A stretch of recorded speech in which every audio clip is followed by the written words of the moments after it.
বলো বলো, কি কথা? সবাই একটু হাসি আমরা, আর তোমার মতো লজ্জা পাই। না থাক ম্যাম, পরে এক সময় বলবো নি। আচ্ছা, এতই যখন শরম পাচ্ছ, তাহলে পরেই বলো কেমন? ধন্যবাদ ম্যাম। আপনি? ধন্যবাদ দিলে হবে না, এখানে এসে ডান্স করতে হবে।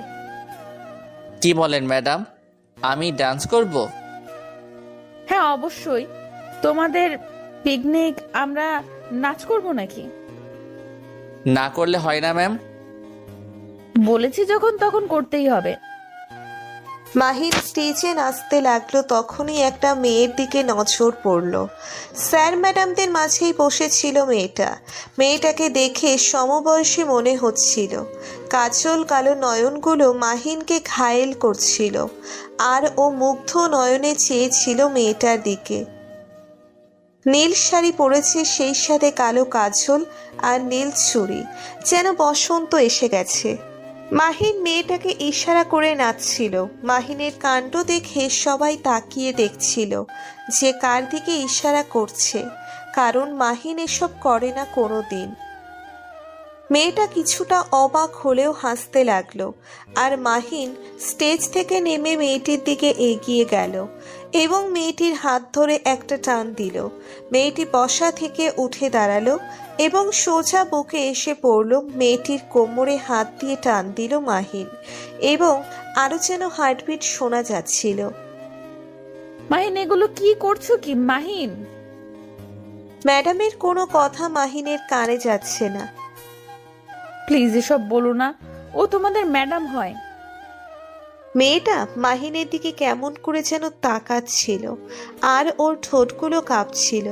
মাহিন আর কিছুই বলল না, সোজা ঠোঁটগুলো ওর ঠোঁটে ডুবিয়ে দিল। মাহিন কাঁধে কারো স্পর্শ পেয়ে হোশে ফিরল। মেয়েটাকে ছেড়ে দিয়ে যেই তাকালো, গালে কতগুলো পড়ল, মানে থাপ্পড়। থাপ্পড়গুলো ম্যাম দিয়েছে, আর ম্যাডামের দিকে তাকিয়ে বুঝতে পারল যে ম্যাম প্রচণ্ড রেগে আছে। মাহিন মাথা নিচে দিয়ে দাঁড়িয়েছিল, আসলে হুঁশ হারিয়ে ফেলেছিল তখন। হাতটা ছাড়ো ওর। মাহিন এতক্ষণ খেয়াল করেনি যে ওর হাত ধরে রেখেছে। ম্যামের কথায় হাতটা ছেড়ে দিল। কলেজের সবার মুখে একই কথা। মাহিন এটা কিভাবে করলো? কারণ মাহিনের জন্য মেয়েরা হাত পর্যন্ত কাটে। মাহিন, এটা আশা করিনি। আর তুমি তো এমন না, বলো কেন করলে? ম্যাম, মাপ চাওয়ার মতো মুখ রাখিনি, তবে কিভাবে কি করলাম আমি জানি না। কিভাবে মানে?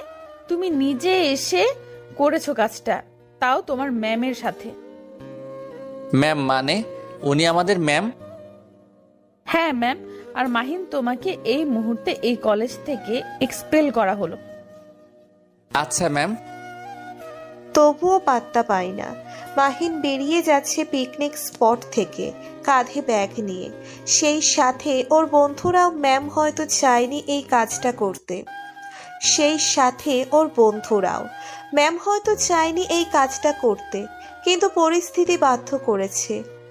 গেটে ম্যাম এসে মাহিনকে দাঁড় করালো। মাহিন, তুমি কেন এই কাজটা করলে এভাবে?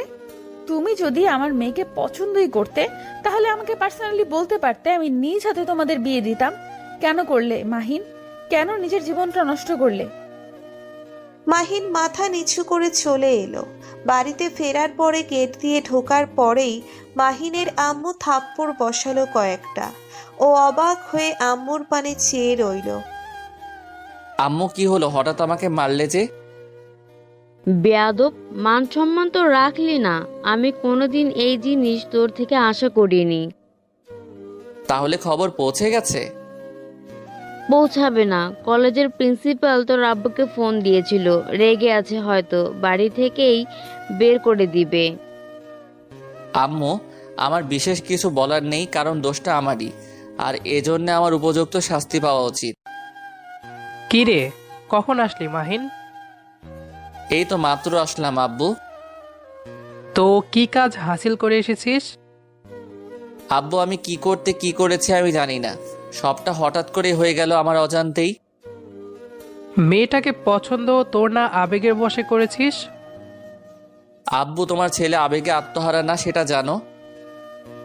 সোজা সাপটা উত্তর দিবি, কথা ঘোরালে থাপড়ে দাঁত খুলে ফেলবো।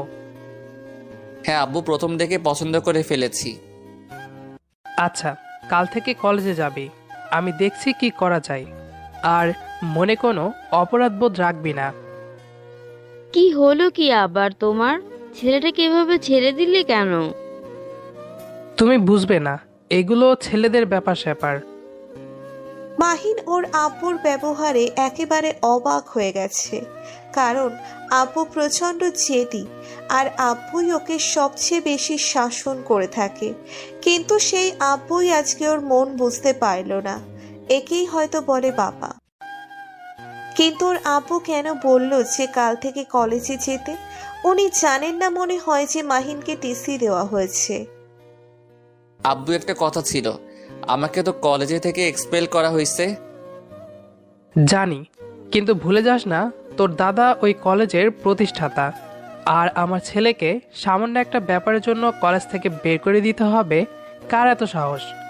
বাঘের বাচ্চার মতো কলেজে যাবি, আর ভুলেও যেন কোনো রিপোর্ট না আসে। আচ্ছা আব্বু। রুমে চলে আসলো মাহিন। পরশু থেকে আবার কলেজ খোলা। পরশুদিন অন্য দিনের মতো কলেজ ক্যাম্পাসে প্রবেশ করলো বন্ধুরা। মাহিনকে কলেজে দেখে অবাক হলো, প্লাস অনেক খুশি হলো। ক্যাম্পাসে বসে আছে মাহিন। কলেজে একে একে সব স্যার ম্যাডামরা কলেজে ঢুকলো, কিন্তু ওর সেই ম্যাডামকে আর দেখতে পেল না। ভাবতে লাগলো যে আর সে আসবে না, তাই বেরিয়ে যেতে লাগলো। কিন্তু যে গেট পর্যন্ত পৌঁছলো তখনই দেখতে পেল একটি রিকশায় করে কে যেন আসছে। ভালো করে লক্ষ্য করতেই দেখতে পেল ওর ম্যাডাম, মানে ক্রাশ, যাকে দেখে সে নিজেকে পর্যন্ত করতে পারেনি। রিকশাটা কলেজে ঢুকলো, মাহিনও গেল, কারণ ম্যাডাম আছে যেখানে মাহিনও সেখানে। পিছনে পিছনে গিয়ে ক্লাসে গিয়ে বসলো। ক্লাসে ম্যাডাম একটু পরেই ঢুকলো এবং ক্লাস করাতে লাগলো, আর মাহিন বসে রইল ক্লাসে। ম্যাডাম কেমন করেছে মাহিনের দিকে দেখছিল।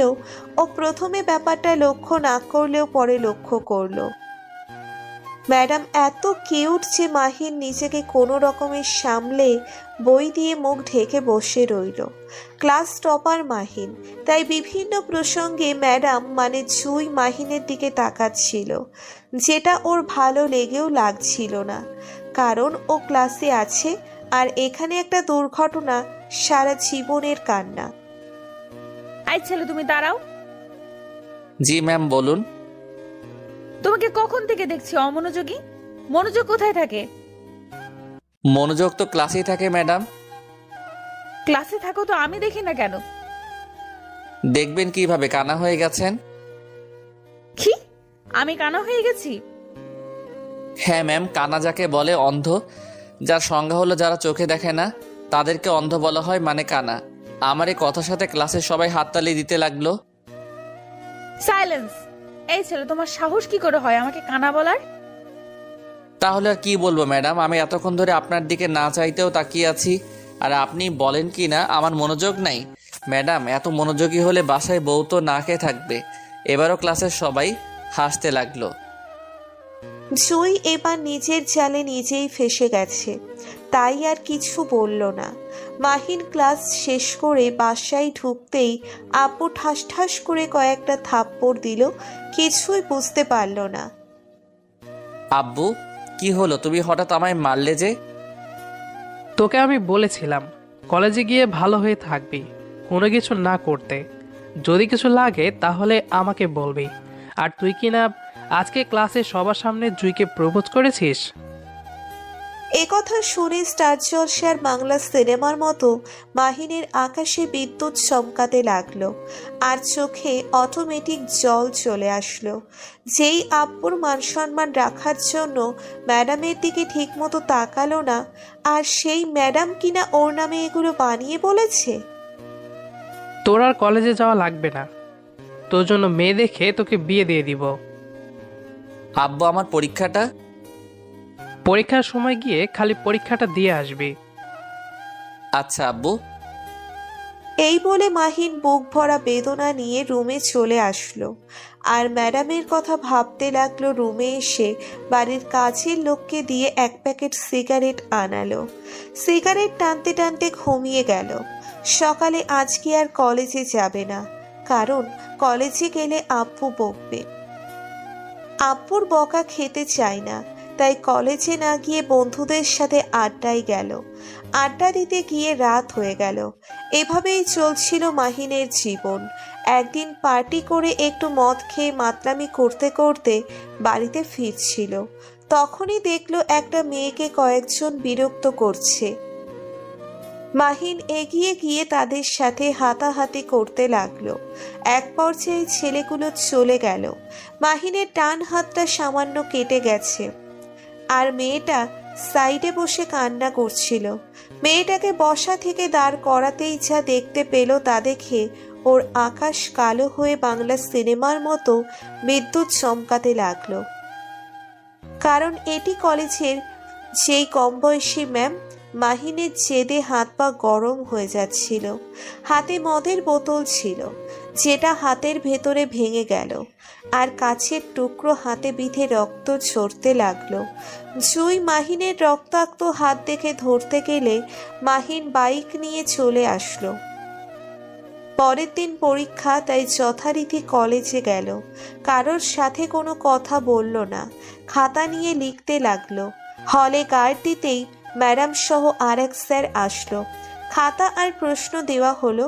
মাহিন লিখতে লাগলো। ওর হাত গতকাল রাতে 2 বার কেটে গেছে, ব্যান্ডেজ করেছিল, তবুও হাত দিয়ে রক্ত বেরোচ্ছে, যেটা পরীক্ষার খাতায় লাগছিল, এবং খাতার 3টে পৃষ্ঠা নষ্ট হয়ে গেল।